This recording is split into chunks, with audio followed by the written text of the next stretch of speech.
We live in a country where politicians are more afraid of voters than voters are of politicians. That's how we want it. That feels filthier. That feels like a grosser part of rock and roll, but not what I think. And you know that. Over to you, Chris. Like, I don't know. What if he's still around? Cool story, comma, bro.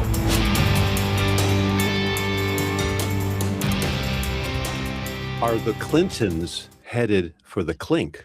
Let's find out in this week's edition of Whole Hog Politics. I'm Bill Sammon, joined by my old pal Chris Stirewalt. We both work at the Hill and News Nation, but only you, Chris, are the author of Whole Hog Politics, the simply awesome, to quote Billy Ocean, political newsletter that is published each week at thehill.com. Chris, you're probably too young to remember Billy Ocean or his one-hit wonder. Come on. But you know a lot of stuff about a lot of topics. Whoa. One-hit wonder, Billy Ocean? Wrong. Profoundly wrong.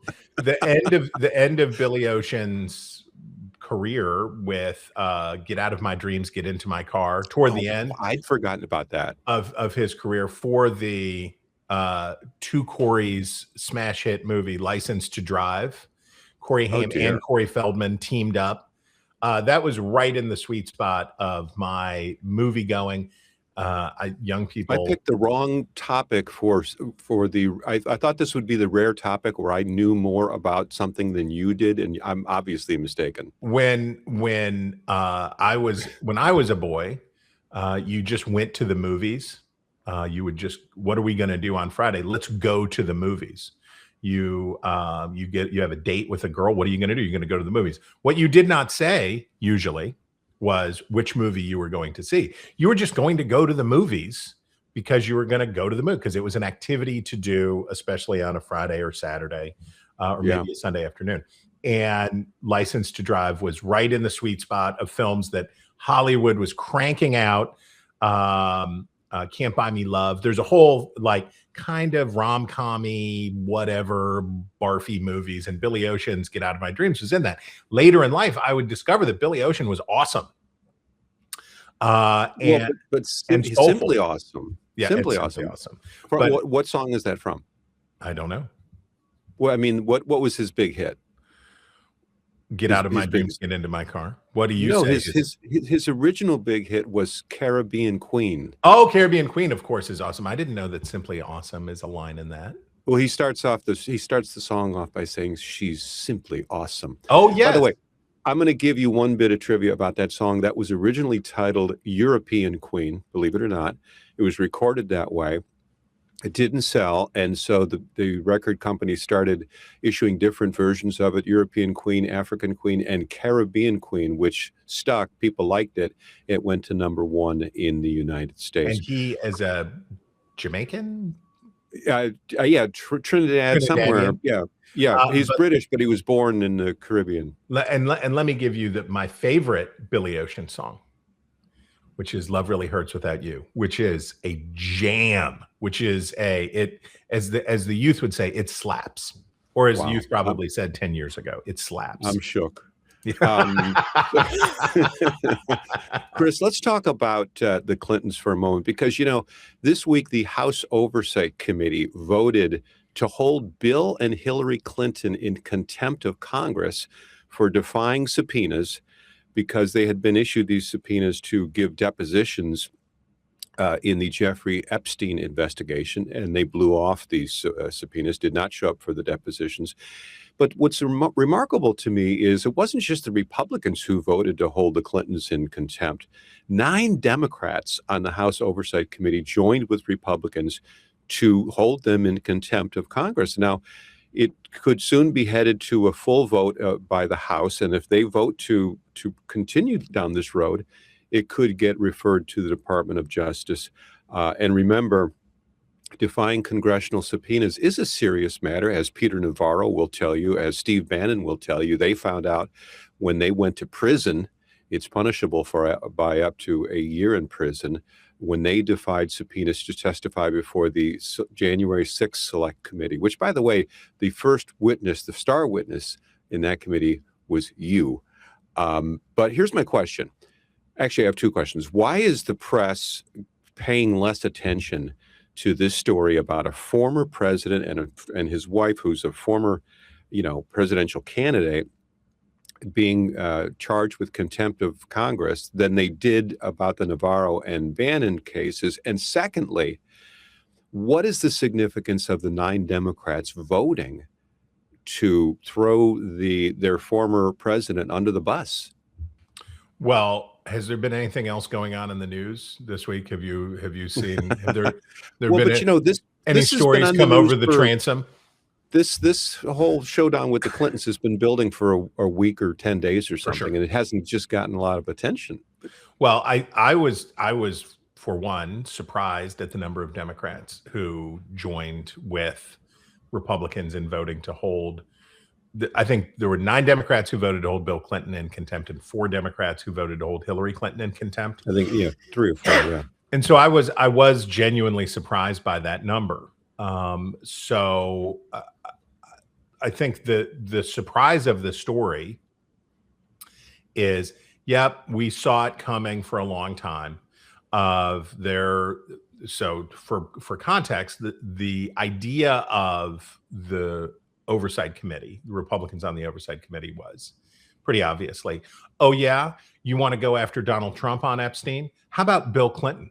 What if we did Bill Clinton? And I think the assumption was that they would hear from Democrats what they did end up hearing from Hakeem Jeffries at the end of after the votes were in committee, which is, this is outrageous. You can't do this. You're just trying to hide Donald Trump's involvement with Jeffrey Epstein, and this is outrageous. Because what the old rule of Washington politics said was, if it's your own ox that's going to get gored, both parties will retreat into their silos. And Republicans were going to increase the opportunity cost for Democrats in going after Donald Trump on a very obvious weakness for the president, which is his long association with Jeffrey Epstein.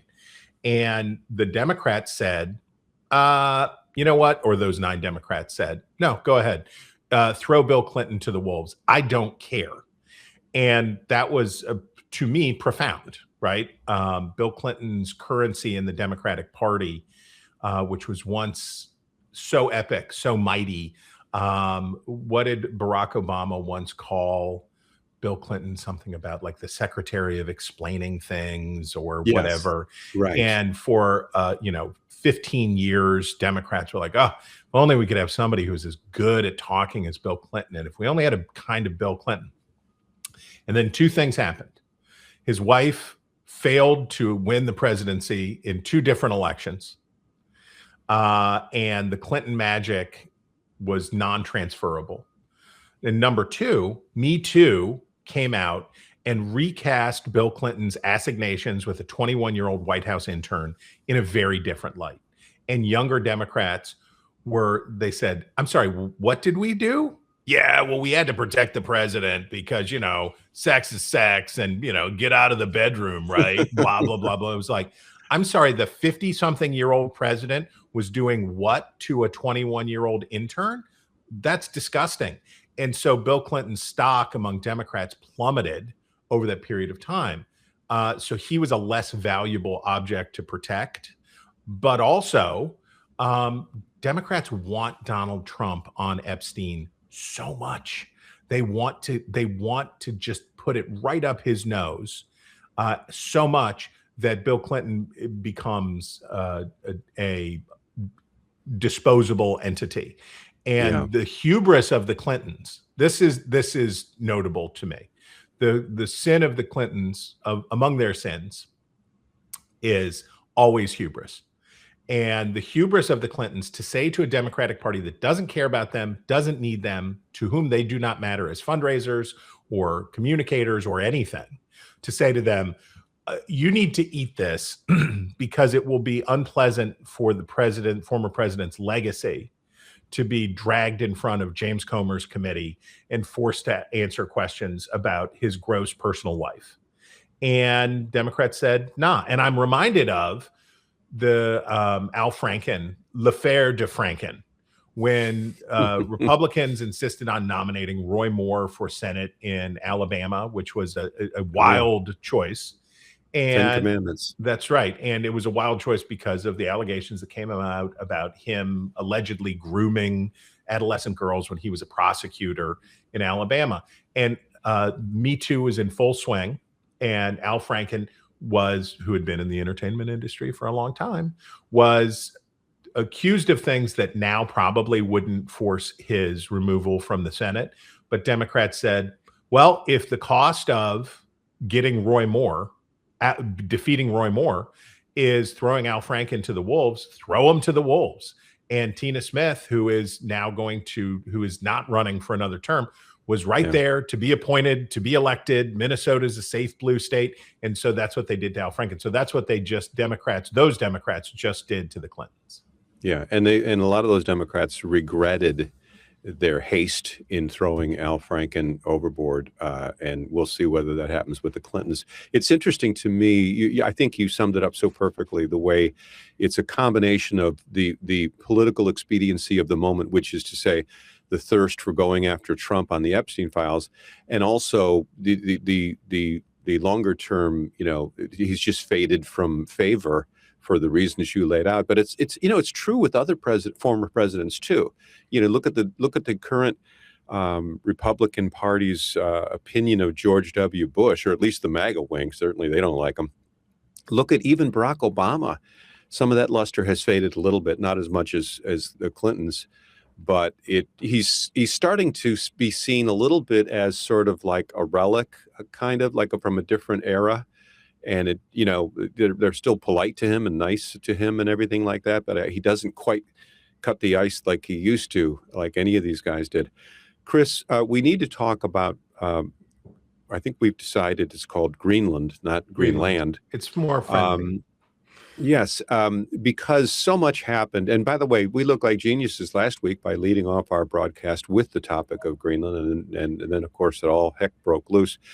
But, the president, just to recap, was threatening basically military force to take Greenland. Everybody got into a panic. He went over to Davos for this summit.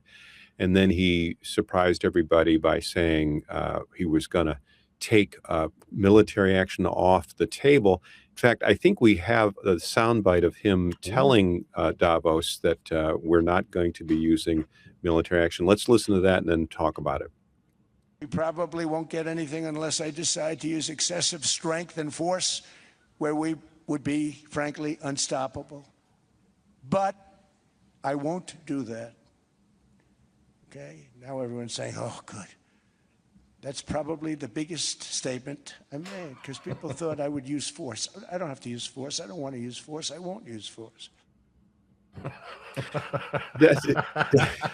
That was sort of what that speech was like. And Chris, I want to just throw one other thing up on screen, and that is a wonderful summation that you have in today's Whole Hog Politics, which, by the way, folks, if you want to get a look at Whole Hog Politics and get it for free, you can do so by scanning the QR code that's going to be on your screen any moment. There it is, that big, beautiful QR code. Beautiful. Many people are saying it's the most beautiful QR code. But you can scan that and get Whole Hog Politics. But I want to read what you wrote about this, which I thought was so on point. You're talking about the Greenland, the build up and then the climb down, and then you talk about how this happens a lot with Trump. Quote, the narrative arc among Trump officials and core supporters was a familiar one. 1, he's only trolling. 2, he's actually raising valid points. 3, actually, he's deadly serious and very much correct. And 4, out of the deal, suckers. That's the cycle. Tell me what the significance of that cycle is, and whether we'll see more of these Greenland cycles. One of the core parts so I don't know whether Donald Trump was bluffing or not bluffing about taking Greenland by force. I don't know whether he thought it, or who could say what his arc, the challenge with Donald Trump, one of the challenges with Donald Trump covering him is he is unchanging only in his changeability, right? His what is it today that he will care the most about and take to the there's some long arcs in his life about trade, about immigration, now about elections, but you don't know from day to day what is it going to be that has the president going volcanic. And so it's hard to say, but if you are part of the Trump administration, or you're part of sort of the broad elite of the Republican Party of people who influence the people in elected office and people who have influential positions in the media and all of that, if they come to believe Taco, that Trump always chickens out, if they believe it, that it's a bluff, that it's a ruse, then the bluffing doesn't work, right? Because the way that if it is a bluff, the way that the bluff works is that the people around the president, including his familiars, including the people right around him, have to think that it's a credible threat that the United States would end NATO and go to war with little old Denmark over control of Greenland,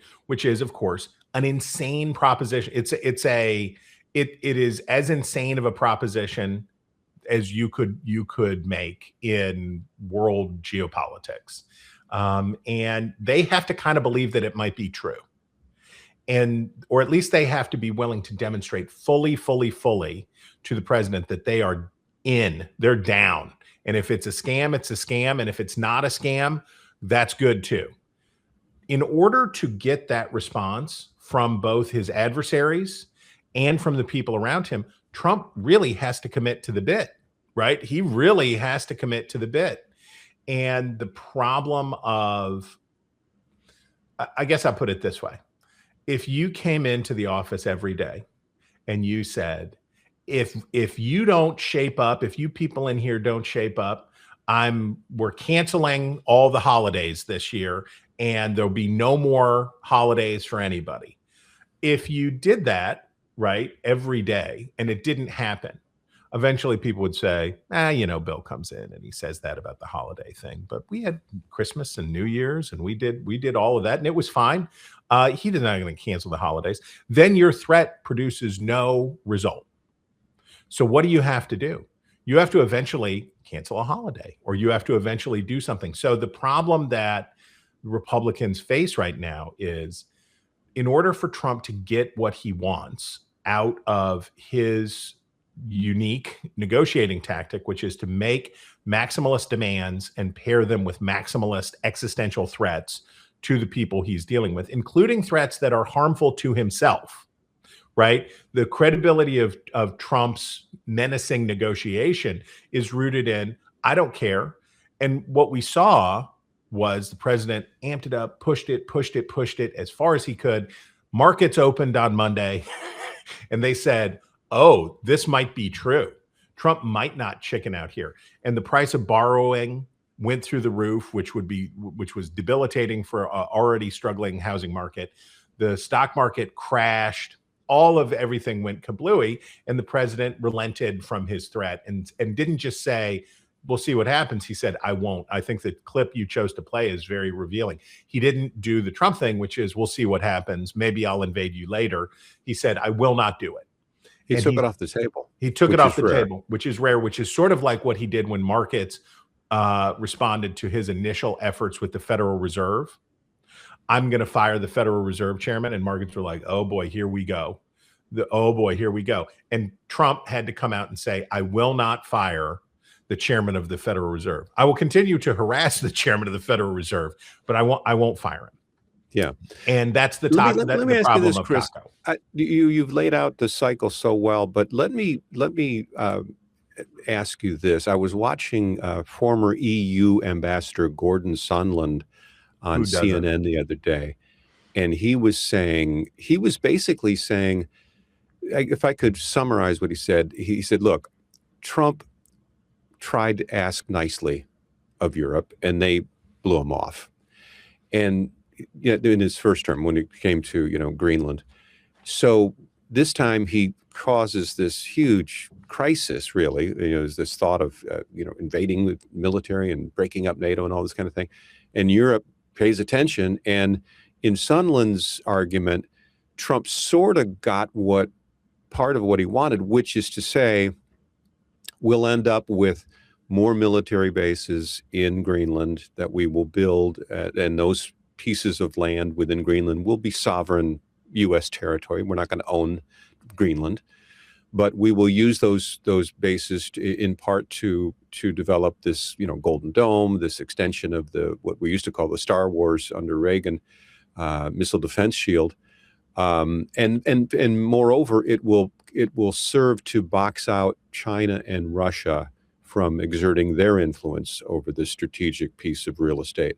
And so, in a way, Trump sort of, in a very messy way, kind of got what he wanted. Now, you can argue, as former Ambassador Bolton also said on CNN a few minutes later, that was an idiotic take, and that, that was the word he used. That was an idiotic take. And he said, look, I, as the national security advisor to Trump during the first term, tried to explain to him the 1951 treaty that talked about the U.S. role in Greenland, but it didn't really work.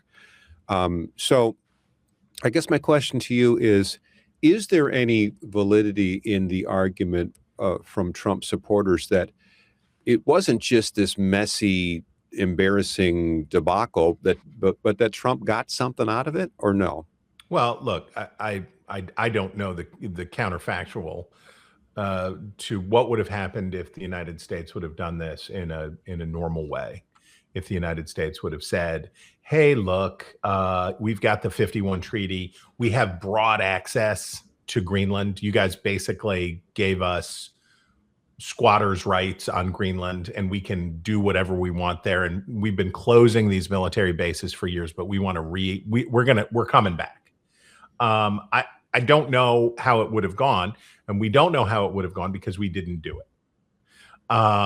So it is true that critics of the president who say that you got nothing that you didn't already have, I don't know.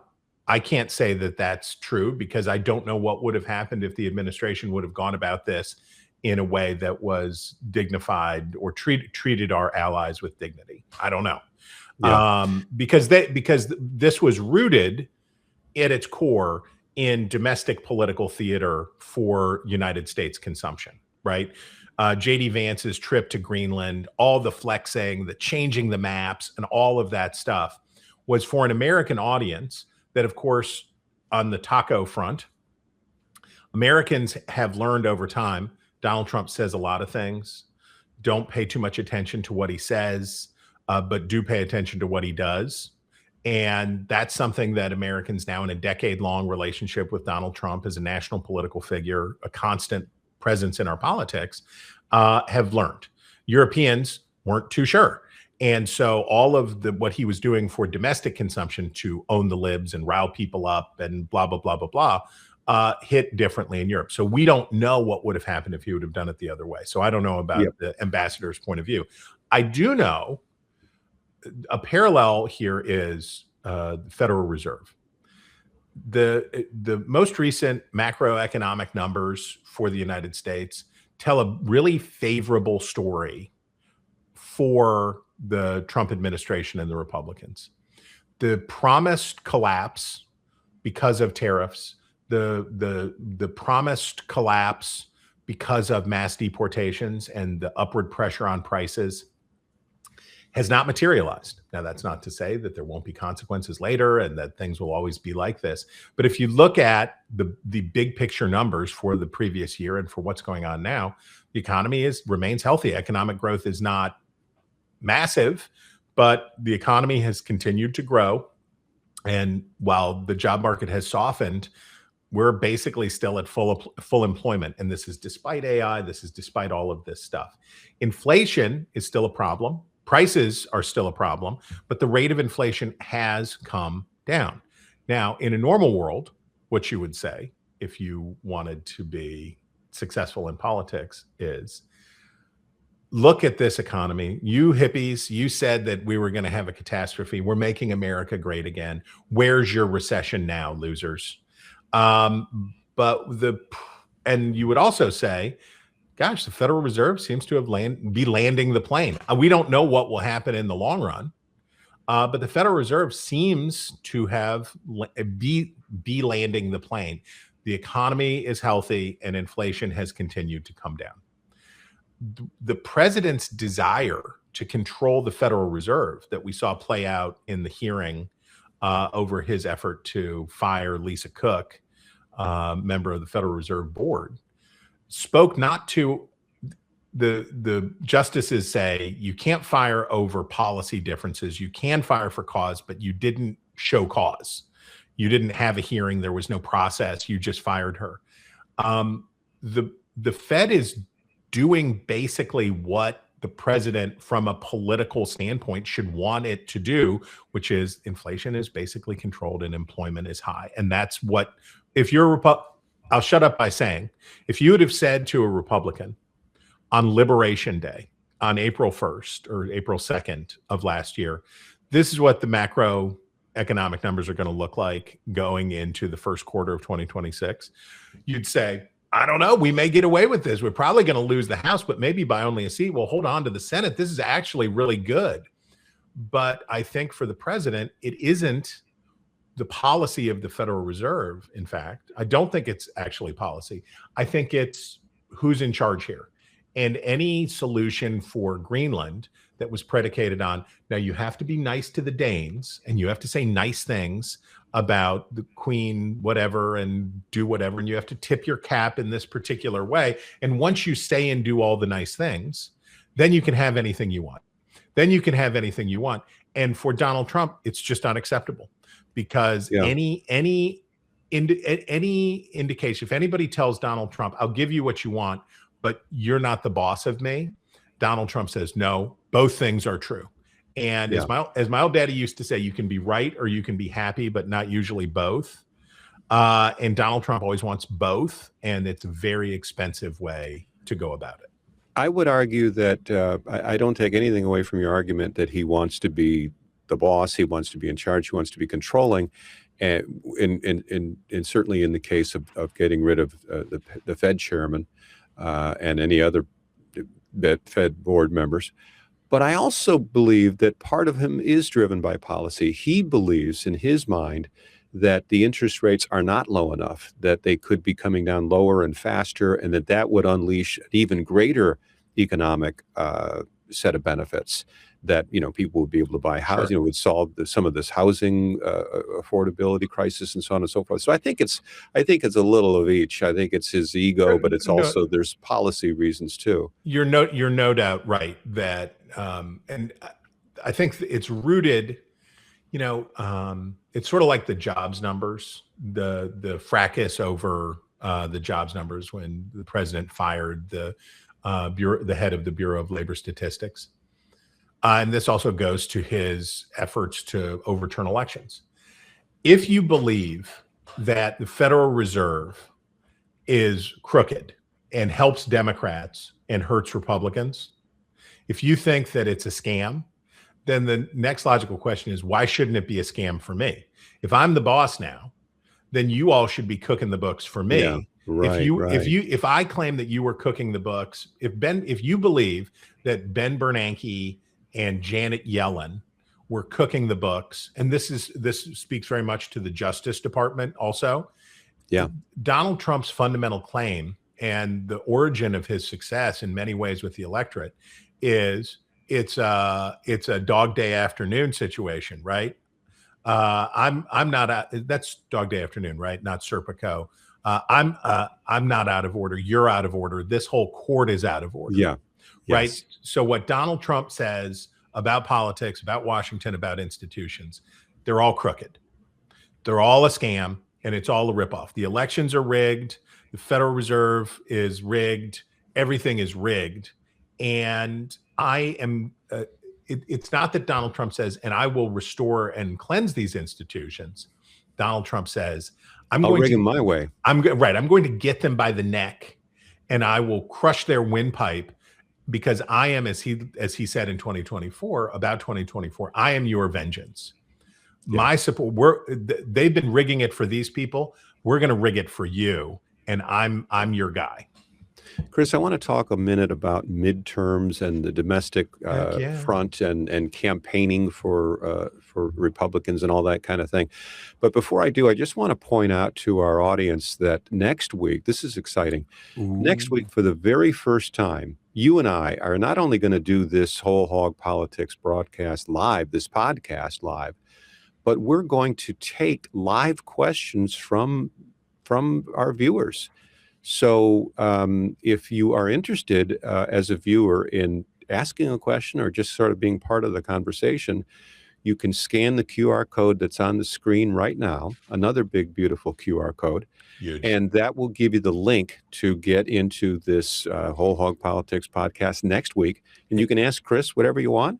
And you can ask me whatever you want. I might even be able to answer you. But and if you are a subscriber to the note, to the newsletter, there's a link right at the top of your note too that you can just click on to take you to the sign up. I cannot wait. This is going to be a huge deal for us. Chris, let's talk about, Susie Wiles was telling reporters the other day, the White House Chief of Staff, that now that all of these foreign affairs have been sorted out at Davos, Trump is going to turn his attention to campaigning for Republicans. Now, you and I have talked a lot about how it's looking like it's going to be not a great year for Republicans in the midterms coming up in November. And Trump is going to start, I think, next Tuesday, giving a speech in Iowa about affordability or, whatever. And he's supposed to be doing quite a bit of this right up through the midterms. Will that help? Does it generally help when an incumbent president does that, or is it different with Trump? Well, if in the note today, I laid out presidential job approval at this point for Donald Trump now, Joe Biden at the beginning of 2022, and Donald Trump in 2018.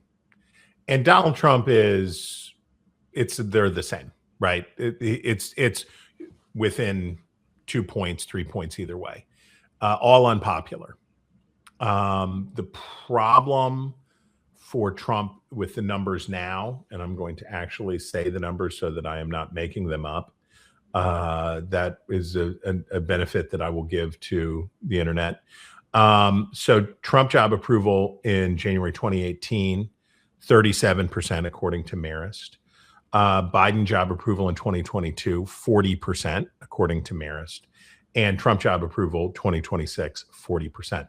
The difference, the way in think about it this way: Trump's approval in 2018 was 3 points lower than it is now, but his numbers with independents now are 4 points lower than they were then. Okay. So Trump is more. He's probably got more Republican support and less independent support. Right. And the problem is that the continuum is for 40 years, with a slight hiccup for 9/11, the trend in America has been away from the two parties.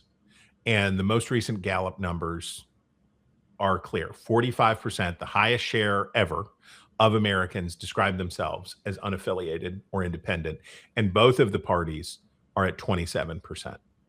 Yeah, that's amazing to think about. From just the turn of the century, if you had said the Democrats have 27% of the electorate, people say, well, the Republicans must have 70%. It must be amazing.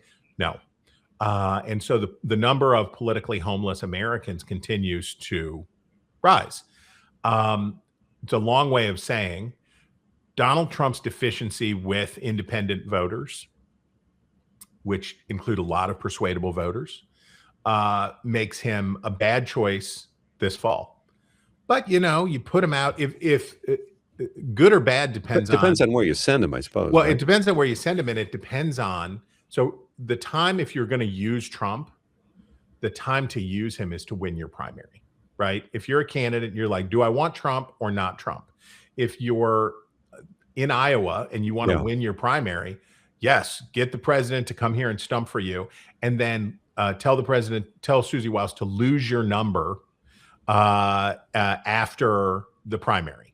and say, so I want your help to lock up the primary because Trump is very powerful in the Republican Party, and then not come. Do not come, as Kamala Harris said. Do not come. And for the president, this is it's helpful for the White House to keep him busy. And this is an old trick with presidents, right? You got to have something for them to do, because you can't say, you're dragging around a 40% approval rating. Let's not have you out on the campaign trail. Presidents don't like to hear that, especially Donald Trump doesn't like to hear it.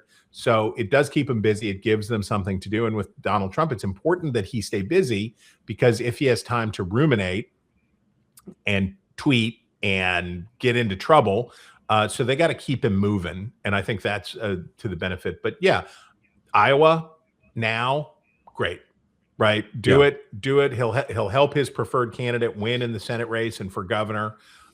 Republicans are still strongly behind him, and then later it gets harder. And you wrote in today's Whole Hog Politics something I found really fascinating. You talked about how once upon a time Democrats tried to use democracy as the word against Republicans, and and to rally the American people to their side. Trump's a threat to democracy. And you make a pretty persuasive argument that they've now stumbled onto a more effective political term, which is reform. Why is reform a better word than democracy when you're boiling it all down to one word in terms of the Democratic perspective, or making their case for the midterms? Rahm Emanuel called for an age limit at 75. I believe I called presidents. For presidents, for Supreme Court justices, for cabinet members, for everybody. 70. Okay. He said 75 is enough. I've in the past written and inveighed in favor of an 80, like just make it 80. Emanuel says no, 75. And he says that if he gets elected president, which is unlikely but possible, if he gets elected president in 2028, he'll only serve one term, because he would be over 75 by the time the second term came. I wonder if he would adjust his thinking if he got in. I don't know, but and they often do, right? Only the good one, only really good ones abide by term limit pledges, and the worst ones ignore their term limit pledges and say, "I'll stay forever. You'll pry it out of my cold dead hands." Looking at you, Joe Biden. But that move, or how about Alyssa Slotkin, senator from Michigan, who says, let's eliminate the presidential pardon power. Yeah. Which, when she first said it last year, Democrats were like, I don't know about that. And now Trump every day is like, which massive fraudster? There was a woman who Donald Trump pardoned in his first term for fraud, who recommitted a very similar crime. And he has now, this may be a first, a president has now, whether it was some lenience, some clemency that he showed her, whether it was he pardoned her twice, 2 times for the same basic offense. Yeah. So the Trump pardon stuff is just the widening gyre. Well, these are reforms. So, you're talking about examples of reforms, and then limits, age limits. That's right. And I think the Clinton Epstein stuff is part of it, which is we're going to clean house. And if you think about how Barack Obama ran for president in 2008, what was somebody, I forget who it was, said he had been in the Senate for a cup of coffee. He had accomplished nothing. Yeah. It was one of his fellow Democrats. May have even been Joe Biden. I don't know. But what was do you recall what the center, you wrote the book, you recall the centerpiece legislation on which Barack Obama pinned his 2008 candidacy, his Senate, the capstone of his brief Senate career? No, I don't remember. Well, he liked to say that he took a trip with Richard Lugar on nuclear non-proliferation. Oh, that's right. Right. But number one, Lugar was co-sponsoring with the very conservative Tom Coburn ethics reform. Oh yeah, reform. Ethics reform. We're clean. We're going to get the old people out. We're going to clean. What did Donald Trump like to say? We're going to drain the swamp. We're going to drain the swamp. That's a universally appealing idea. Everybody in likes politics is to reform. That's right. Term limits remain. Congress will not talk about it, but term limits remain hugely popular. How did Republicans run in 2010? What was the basic pitch for Republicans running against Barack Obama? We're going to clean it up. Remember John Boehner? Read the bill. Did you read the bill? Hell no, you didn't, John Boehner said. We're going to hold these bills. We're going to clean house. We're going to fix things up, and we're going to make it better. How about the Congressional Post Office scandal? How about Rick Santorum standing on the steps of the Capitol, calling out, I believe it was Dan Rostenkowski, but saying like, this place is a shambles. This place Mary is a mess. Rose Okar, my hometown of Cleveland. Yeah, the check kiting scandal and the post office scandal. And all of those were big. Those were big. And there is an appetite in a Congress that cannot even effectively, the failure to effectively ban stock trading and speculative investment by members of Congress and the administration is this like ulcerated sore on the arm of both parties. And if Democrats can find, democracy is abstract, doesn't mean what my definition of democracy and your definition of democracy, what Democrats were surprised to learn when they kept talking about democracy. The Washington Post famously said, democracy dies in darkness. Democracy means different things to different people. And Democrats were surprised to find out that when they said, well, are you for democracy or not? Republicans said, yeah, we're for democracy, and we think you have subverted democracy. And they said, no. You're the democracy subverters around here. They said, no, you are. And the Democrat suite of legislation that they put forward when Joe Biden took office, which was this preposterous, we're going to take federal takeover of state elections, and we're going to do all of these things. And people said, I'm sorry, what? We're talking about election process? And they're like, yeah, because Donald Trump's trying to steal elections. And people could reasonably say, yes, but these are changes that would benefit your party. So you want to change the rules to benefit your party? I don't think that sounds correct. And it was abstract and amorphous. Reform, get out the broom, we're coming concrete. And what Rahm Emanuel showed his party, if they're looking for a way through and forward, is he let, and much like with Bill Clinton, his old boss, he let his own ox be gored. He said, yep. I can't serve a second term. Yeah, and it will apply to me too. This is something that I think is right, and we'll let the chips fall where they may. That is, given what's going on in Washington and the feelings in America, if a Democratic candidate can put forward an idea about reform and cleaning house, I think they got a real winner. I don't know whether they can get through the primaries, but they got a real winner on reform. In the general, yeah. Chris, in addition to writing Whole Hog Politics, as Tout Le Monde knows, you host the wonderful The Hill Sunday television show on Sunday morning. And I'm just wondering what your thoughts are, especially given Snowmageddon is supposed to hit us Sunday morning. Tell me what are your thoughts for this Sunday show? Well, my thoughts for this Sunday show is I don't know how to pack my bag correctly because I have to stay in a hotel across the street from the bureau because the snow is coming. We have Mike Lawler, Republican from New York, who's in a swing district and is an influential member. He is politically interesting and policy interesting. That's good. I don't know if I'm allowed to say the name of our Democratic guest yet because I don't know that person has confirmed yet, but we do. If the mystery guest is good, okay, and in a relevant position, but the guest I am most excited about is Gordon Wood. Gordon Wood, did you watch? You remember Good Will Hunting? Yeah. And Matt Damon is burning the Harvard guy in the bar for Minnie Driver. And he says, "Oh yeah, where'd you read that? You picked up picked up one of Gordon Wood's books, and now you're just parroting his da da da." Gordon Wood is the foremost scholar of the American Revolution. He is the foremost scholar of the founding. He is the GOAT. His book, The Radicalism of the American Revolution, is a Pulitzer Prize winner for obvious reasons. But his work surrounding the bicentennial, Gordon Wood is 92, and a real, like, if I could be as peppy as Gordon Wood at 92, I might want to actually live to 92.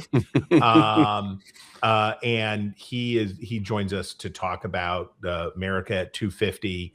And, you know, my question for him is my question for everybody around our extensive and I'm sure annoying coverage of the 250th anniversary of the founding that is so important to Not me, at all.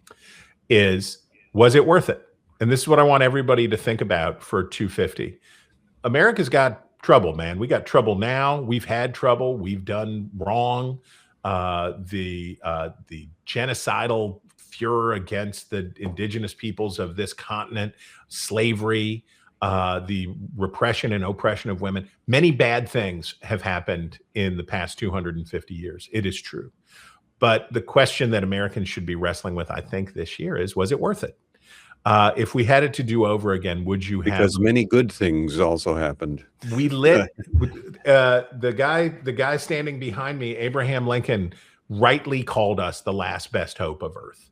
And the story of humanity, the story of the world, the story of everything as we understand it. Ken Burns said talking about his documentary series on the revolution, said that it was the most important event since Christ, right? That the epochal nature of the American Revolution and founding, of establishing a government of laws and not men, and saying that people had the dignity of God-given rights attached to them at birth, is so profound. And we succeeded. It worked.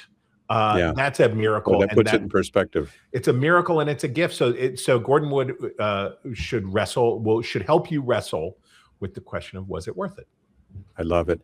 That's all the time we have for this week's edition of Whole Hog Politics. I want to remind everybody that next week's edition will have live audience questions. We hope you participate. Until then, I'm Bill Sammon, joined by my old pal Chris Stirewalt. We will see you next time on Whole Hog Politics.